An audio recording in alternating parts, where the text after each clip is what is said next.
आज आपके लिए ब्याज दर का एक ऐसा क्वेश्चन लेकर आए हैं जो बहुत ही अक्सर पूछा जाता है। तो देखिए, सबसे पहले क्वेश्चन को पढ़ लेते हैं, क्या हमसे पूछ रहा है और किस तरीके का ये क्वेश्चन आता है। देखिए, यदि कोई धनराशि किसी ब्याज दर पर 5 वर्ष में स्वयं की 2 गुनी हो जाती है तो कितने समय पश्चात ये धनराशि स्वयं की 4 गुनी हो जाएगी। तो देखिए, ये गुना गुनी वाले सवाल होते हैं, तो इसका एक फॉर्मूला होता है। तो मैं जल्दी से आपको इसका एक फॉर्मूला बता देता हूं। तो फॉर्मूला इसका होता है T2 बराबर y माइनस का 1 बटे x माइनस का 1 गुणा में T1। तो देखिए, इसमें अब देखिए हमें मानों को निकालना पड़ेगा। तो देखिए, यहाँ पर जो गुना गुन दो गुनी कह रहा है, तो x बराबर इसको मान लेते हैं 2। T1 देखिए, इसमें पहला समय कितना दे रखा है, T1 जो दे रखा है इसने, वो पहला समय हो गया 5 वर्ष।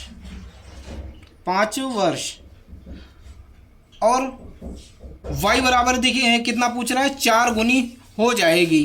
तो y बराबर 4 गुनी। अब पूछ क्या रहा हमसे, कितने समय पश्चात, यानी कि जो है हमसे एक समय इसने दे रखा है, दूसरा समय हमसे पूछ रहा है। तो देखिए, जब मानों को इसमें हम लोग पुट करेंगे तो देखिए क्या होगा। तो T2 हमें निकालना है, T1 उसने हमें दे रखा है। तो T2 बराबर y का मान कितना है हमारे पास, देखिए 4 माइनस 1, ठीक है।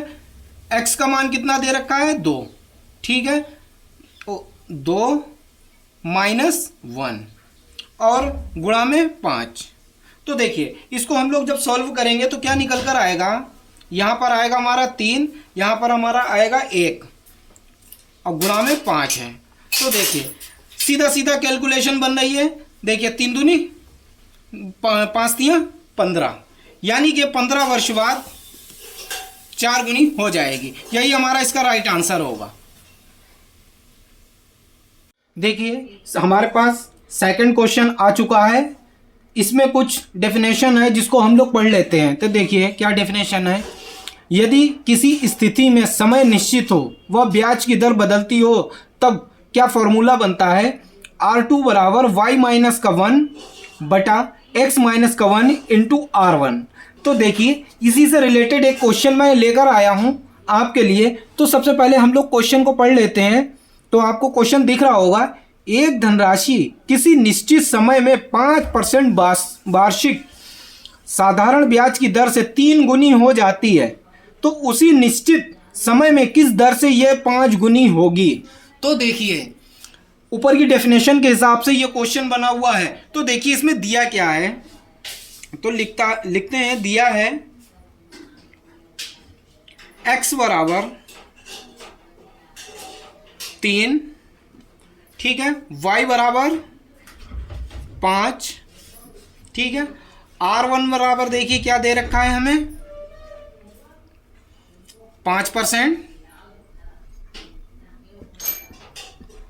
R2 का मान इसमें हमें निकालना है भाई। देखिए, तो देखिए R2 बराबर क्या होता है, हमने पहले इसके फॉर्मूला आपको बताया था। देखिए, R2 बराबर होता है y माइनस का 1 बटे x माइनस का 1 गुणा में R1। यही मैंने आपको फार्मूला बताया था। अब हम इस फार्मूले के माध्यम से इन मानों को इसमें पुट करेंगे। तो देखिए, R2 बराबर हमें निकालना है, y का मान देखिए क्या दे रखा है, सबसे पहले 5 माइनस का 1, x का मान कितना दे रखा है, 3 माइनस का 1, ब्रैकेट बंद, क्लोज। R1 का मान दे रखा है 5, यही दे रखा है ना। तो देखिए क्या करना है, अब इनको हम सॉल्व करेंगे। तो देखिए, 5 में से 1 गया तो 4 बचा, 3 में से 1 गया 2 बचा, गुणा में हमारा कितना 5। तो देखिए, इसको हम थोड़ा सा और इसकी कैलकुलेशन को कम कर लेते हैं। तो देखिए, इसकी कैलकुलेशन को हम थोड़ी सी और कम कर लेते हैं। देखिए, 2 ही कम 2, 2 दूनी 4, जब 2 की 5 से गुणा करेंगे तो 2 पंजे 10। तो देखिए, इस निश्चित समय में 10% की दर से हमारा जो है ना, इतने गुने 5 गुने हो जाएगा। यही इसका राइट आंसर है। आपको हमारी वीडियो कैसी लगी मुझे कमेंट करके ज़रूर बताएं। मिलते हैं आपसे एक अगली वीडियो में।